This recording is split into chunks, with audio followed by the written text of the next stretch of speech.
Another example on the emotional side. We were asked by a European hotel chain to come and redesign their customer experience. And we asked them, what business are you in? And they said, well, we're in the beds and breakfast business. And we said, that's interesting. So you serve basically the same beds and the same breakfast to everyone. We went and segmented their customers not by dollar value, but actually by lifestyle. So we had the business travelers, the leisure travelers, the non-residents. These are people who do not stay overnight. They only come for a meal, and the conference and meetings. And when we focus on the business travelers and the leisure travelers, we started to look at what are your emotions and aspirations, and not only what the features are, because the features were the same. It was the same building, the same rooms, the same toiletries, the same bed. When we went to the business travelers, they told us that they are really looking for productivity and effectiveness. They are here to close a major deal. They are away from the office. They feel lonely. And there were a whole host of emotions associated with what they were looking for. And actually, from their perspective, the real business of the hotel was not beds and breakfast. It was about effectiveness. It's about, when I leave the door, do I feel ready and productive and effective to go and close whatever business I'm supposed to close? The leisure travelers had a different perspective. They said, we are here to rejuvenate our life.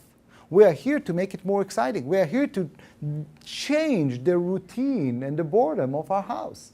And then we realized that the same cleaning lady who cleans room 501, whom during the weekdays, she's in the productivity and effectiveness business of executives, during the weekends, she's in the business of marriage counseling, helping couples get together and rejuvenate their relationships.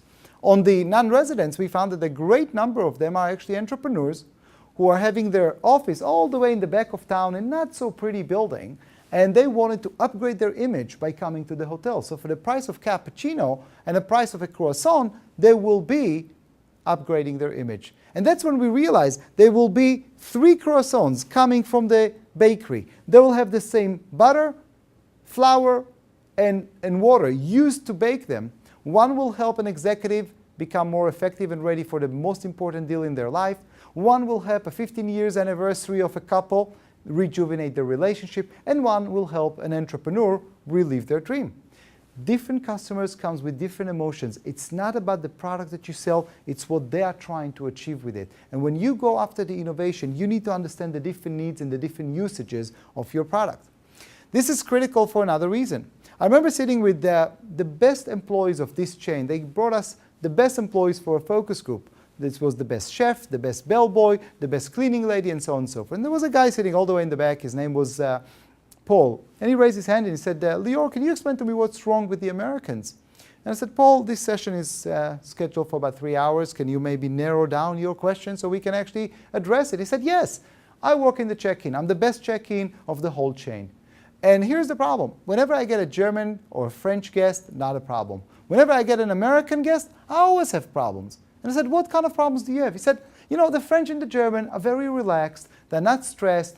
And it's a nice, pleasant check-in. Americans, I see them in the line. I see in America, I can spot them. Something in their face, they're grouchy, they're upset. I don't know what it is. And then I turned to him and I said, so what do you do when you see them? He said, oh, I'll tell you. I put them in the worst rooms. We have rooms on top of the nightclub. These guys will not sleep. And I turned to him and said, think about it. Paul, where do you work? And actually, Paul worked in a Heathrow Airport hotel in London. And I said to him, a French guest or a German guest will take a 1-hour flight to get to your hotel. Of course they are refreshed. They slept at night at home. The American guest was sitting on a flight from Los Angeles to London. He's jet-lagged. He's tired. He didn't sleep. There are other people who were screaming and yelling and making noise. And he's here to close the most important deal of his life. This face is not personal. He's not trying to annoy you. He's just tired. He's jet-lagged. Do you know what a jet lag is? And Paul looked at me dumbfounded and says, no, I never heard about it before. And just as you are hearing this saying, how can you work in an airport hotel and not know what a jet lag is? Well, that's exactly what your customers are asking as well. How come you don't understand my jet lag? It's not about the features. It's about my aspirations. It's about my emotions. And that's what we need to go after when we innovate. So not just amazing new features, but really understand the emotions and design to the emotions and recognize different customers have different emotions. They might be consuming the same croissant or drinking the same cappuccino from the same machine, but they will have totally different expectations and they will try to achieve a totally different outcome.